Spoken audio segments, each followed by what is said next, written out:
टी3 news में आपका स्वागत है। जोशीमठ पे जो लगातार हम स्टोरी कर रहे हैं, कैसे दरारें पड़ रही हैं, नेचर का क्या रिएक्शन है लोगों के आवाजाही से, और जो हम ध्यान नहीं दे रहे हैं। उत्तराखंड में जो डैम बनाए जा रहे हैं, जो यात्राएं बिना पाबंदी की चलती जा रही हैं, उसमें सरकार पर असर हुआ। सरकार ने पाबंदी लगाई है कि केदारनाथ पे डेली 15,000 लोग जा सकते हैं, बद्रीनाथ पे 18,000 लोग डेली जा सकते हैं, गंगोत्री में 9,000 लोग और यमुनोत्री में 6,000 लोग। लेकिन वहाँ के पुजारी खुश नहीं है।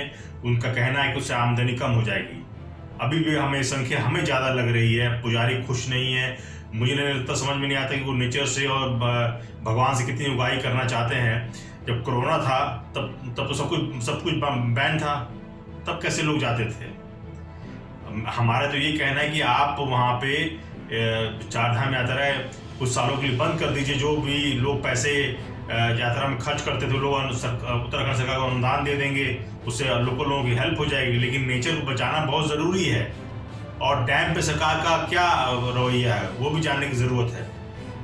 दूसरी एक इम्पॉर्टेंट चीज़ आप आजकल बड़ी चर्चा में है, मनीष सिसोदिया जो जेल गए हैं, उन पर कई तरह के आरोप लगाए गए हैं कि उन्होंने बहुत पैसा कमाया, उन्होंने कमाया, उनकी पार्टी ने कमाया।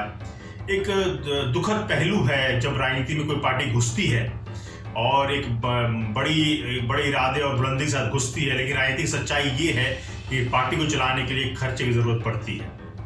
आप आम आदमी पार्टी के रवैये थोड़े बदलने तभी शुरू हो गए जब उन्होंने 2 राज्यसभा टिकट ऐसे लोगों को दे दिया जिनको राजनीति को सरोकार नहीं रहा लंबे समय तक, और ऐसा कहा गया कि वो टिकट, ऐसा आरोप लगाया गया कि 2 टिकट उन्होंने 50-50 करोड़ में दिए, ऐसा आरोप लगाया गया।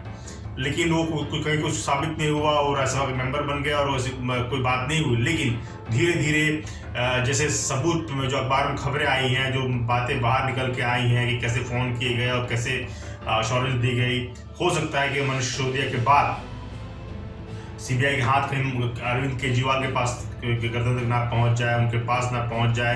तो दिल्ली के सीएम है, डिप्टी सीएम रहते हुए मनीष सिसोदिया गिरफ्तार हुए हैं।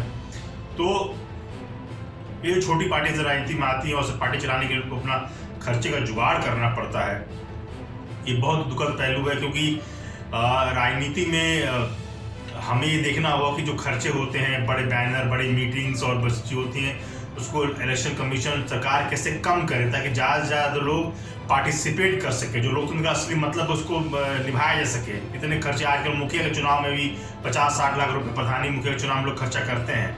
मायावती जी के टाइम में भी उन्होंने, छोटी पार्टी थी बीएसपी उस समय, अब तो बड़ी पार्टी है, कि उस समय काफ़ी पैसे लेने देने की बात चलती थी, और इसी कारण मायावती कहा जाता, आरोप लगते हैं कि चुप रहती हैं वो ईडी के डर से।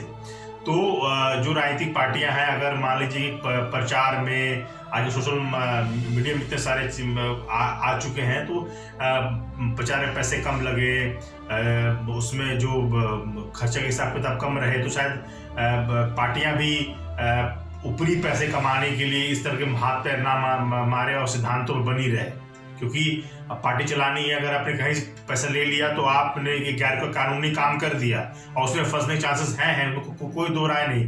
भले ही सिसोदिया शिक्षा मंत्री ने कुछ काम भी किया हो, लेकिन आप एक हाथ में बोतल और एक हाथ में कलम लेके चल नहीं सकते हैं, गिरेंगे जरूर। इस समझने की बात है। और ये है कि इलेक्शन कमीशन ऑफ इंडिया कुछ ऐसे प्रावधान करे ताकि ज़्यादा लोग पार्टिसिपेट करो और प्रचारों में और इस तरह के चुनाव में लेविश जो खर्चे होते हैं उसको कम किया जा सके।